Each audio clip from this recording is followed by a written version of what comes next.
Shalom, puji Tuhan kita bisa berjumpa lagi dalam renungan harian di hari ini. Kita percaya ini semua karena berkat dan kemurahan Tuhan bagi kita. Mengawalinya mari kita berdoa.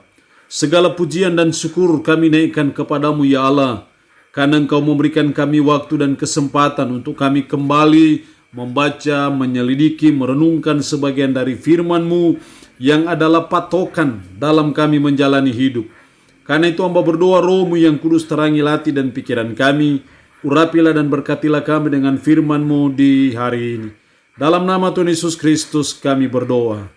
Amin. Nats firman Allah yang menjadi perenungan kita bersama di hari ini saya ambil dari Galatia pasal 4 ayat 1 sampai dengan ayatnya yang ke-11.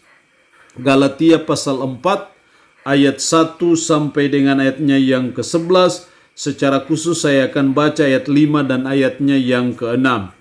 Ia diutus untuk menebus mereka yang takluk kepada hukum Taurat, supaya kita diterima menjadi anak. Dan karena kamu adalah anak, maka Allah telah menyuruh roh anaknya ke dalam hati kita, yang berseru ya Aba, ya Bapa. Demikian firman Allah di hari ini, yang intinya mengajar kita mengenai hak istimewa anak-anak Allah. Ketika saudara dan saya percaya beriman sepenuhnya kepada Yesus Kristus, maka saudara dan saya diangkat, diadopsi menjadi anak-anak Allah. Saudara dan saya menjadi anak-anak Allah bukan karena berdasarkan KTP kita yang beragama Kristen, bukan. Tapi kita diadopsi, diangkat menjadi anak-anak Allah hanya karena iman kita kepada Yesus Kristus. Dan kita bersyukur bahwa hanya oleh karena anugerah Tuhan, saudara dan saya memiliki hak istimewa sebagai anak-anak Allah. Nah, kebenaran firman Allah hari ini mengajar kita mengenai hak istimewa anak-anak Allah. Apa yang menjadi hak istimewa kita, hak-hak eksklusif kita sebagai anak-anak Allah? Saya melihat di sini setidaknya ada 3 hak istimewa kita kalau kita menjadi anak-anak Allah. Yang pertama dalam ayat 7, secara khusus ayatnya yang ke-6, dan karena kamu adalah anak, maka Allah telah menyuruh roh anaknya ke dalam hati kita, yang berseru ya Aba, ya Bapa. Hak istimewa kita sebagai anak-anak Allah yang pertama adalah kita bisa memanggil Allah sebagai Bapa. Roh anaknya ke dalam hati kita yang berseru ya Aba, ya Bapa. Sungguh suatu yang luar biasa bagi saudara dan saya. Kita manusia berdosa, kita manusia yang kotor, najis, durhaka. Hanya karena iman kepada Yesus Kristus kita diangkat menjadi anak-anak Allah. Dan karena itu kita punya hak istimewa untuk memanggil Allah yang Maha Kuasa itu sebagai Bapa. Kita bisa memanggil Allah yang menciptakan segala sesuatu, yang bisa berbuat apa saja di luar jangkauan pikiran kita manusia. Kita ini bisa memanggil Allah sebagai Bapa. Saya percaya ini merupakan hak istimewa bagi kita sebagai anak-anak Allah, yang menunjukkan bahwa ada suatu hubungan yang akrab, ada suatu hubungan yang harmonis, ada suatu fellowship yang mesra bagi kita sebagai anak terhadap Allah yang adalah Bapa kita. Kita tidak bisa memanggil Allah sebagai Bapa kalau kita bukan anaknya. Tapi karena saudara dan saya adalah anaknya, kita punya hak istimewa untuk memanggil Allah itu sebagai Bapa kita. Dan kalau kita memanggil Allah yang Maha Kuasa sebagai Bapa kita, pasti ada berkat di situ, pasti ada pertolongan, pasti ada tindakan-tindakan khusus Bapa kita terhadap saudara dan saya. Pasti Dia memelihara kita, pasti Dia menjaga kita, karena saudara dan saya adalah anaknya. Jadi ini hak istimewa yang pertama dari kita sebagai umat, sebagai anak-anak Allah, yaitu kita bisa memanggil Allah itu sebagai Bapa. Yang kedua, hak istimewa anak-anak Allah dalam ayat 7. Jadi kamu bukan lagi hamba, melainkan anak. jikalau kamu anak, maka kamu juga adalah ahli-ahli waris oleh Allah.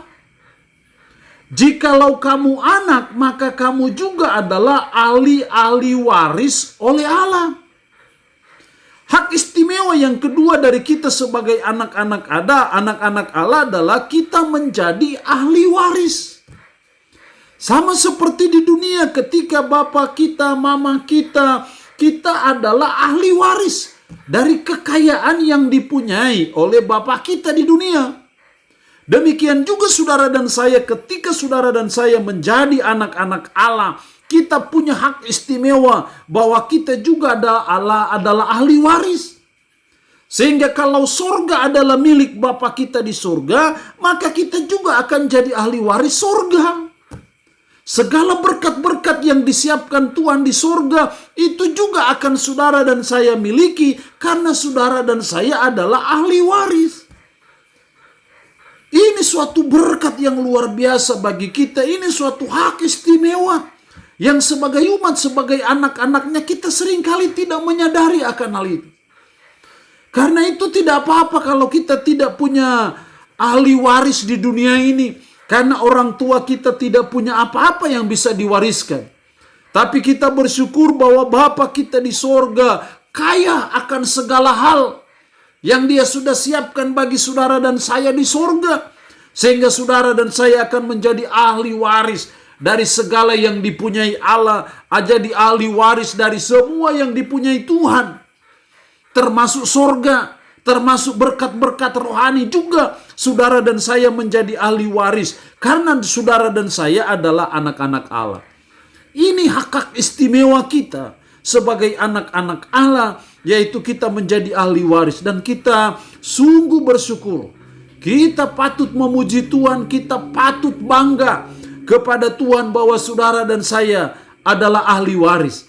Sehingga tidak apa-apa kalau kita tidak punya apa-apa di dunia ini. Tapi percayailah suatu waktu sebagai anak-anak Allah, saudara dan saya adalah ahli waris dari semua kekayaan dari Bapa di surga yang Dia sudah siapkan bagi saudara dan saya di sana nanti.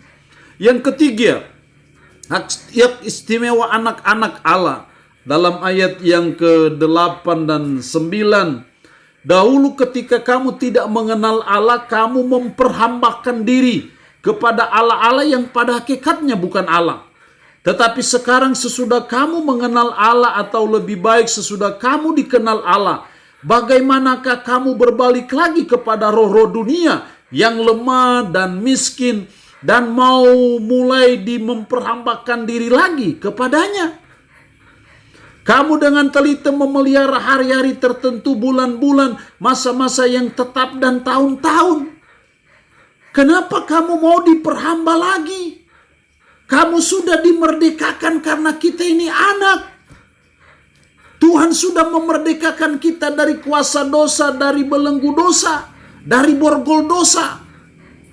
Di sini kita melihat bahwa hak istimewa anak-anak Allah yang ketiga adalah kita mengalami kemerdekaan secara Kristen. Kita tidak diperhamba oleh apapun juga, kita tidak diperbudak oleh apapun juga. Karena Kristus sudah memerdekakan kita dari kuasa dosa, dari belenggu dosa. Nah, karena itu firman Allah mengatakan, jangan lagi kamu diperhambakan diri lagi dengan apapun. Karena kita sebagai anak-anak Allah sudah mengalami kemerdekaan. Dari borgol dosa, dari kuasa dosa, dari belenggu dosa. Hanya oleh Yesus Kristus yang mati di Bukit Golgota demi melepaskan kita dari kuasa dosa ataupun dari belenggu dosa, saudara dan saya sudah merdeka. Karena itu jangan lagi kita diperhamba oleh apapun. Jangan lagi ada hal-hal yang mengikat kita, yang membelenggu kita. Termasuk jemaat Galatia pada waktu itu, mereka sudah mengalami kemerdekaan, tapi akhirnya mereka diperhamba lagi oleh sunat, diperhamba lagi oleh tuntutan-tuntutan hukum Taurat yang mengatakan bahwa dengan sunat, dengan melakukan hukum Taurat, mereka akan dibenarkan. Paulus berkata, kenapa kamu mau diperhamba lagi? Padahal kamu adalah anak-anak Allah dan kamu sudah mengalami kemerdekaan Kristen. Dan ini saya merasa sebagai suatu hak istimewa bahwa saudara dan saya sudah bebas. Saudara dan saya sudah mengalami kemerdekaan secara Kristen. Kristus sudah melepaskan kita dari borgol dosa. Karena itu mari sebagai umat, sebagai orang percaya, kita belajar supaya kita tidak diperhamba oleh apapun. Tidak diperbudak oleh apapun. Kita hanya menghambakan diri kepada Yesus Kristus yang adalah Tuhan dan penyelamat hidup kita. Allah yang punya firman ini memberkati kita dengan firman-Nya di hari ini. Amin. Mari kita berdoa. Puji syukur untuk kebenaran firman-Mu di hari ini, yang mengajar kami akan hak istimewa anak-anak Allah. Kami bisa memanggil Allah sebagai Bapa. Kami menjadi ahli waris. Kami juga mengalami kemerdekaan secara Kristen. Tanamkanlah, meteraikanlah firman ini dalam hati dan pikiran kami, dan sanggupkan kami untuk bisa menjalani hidup berdasarkan firman-Mu di hari ini. Hamba mohon berkat-Mu bagi umat-Mu yang boleh mendengarkan renungan harian di hari ini. Berkat jasmani, berkat kekuatan, berkat umur panjang Tuhan berikan. Umat-Mu yang saat ini dalam keadaan sakit, hamba berdoa dalam nama Yesus. Tuhan lawat, Tuhan jamah, Tuhan sembuhkan mereka dari sakit penyakit yang diderita.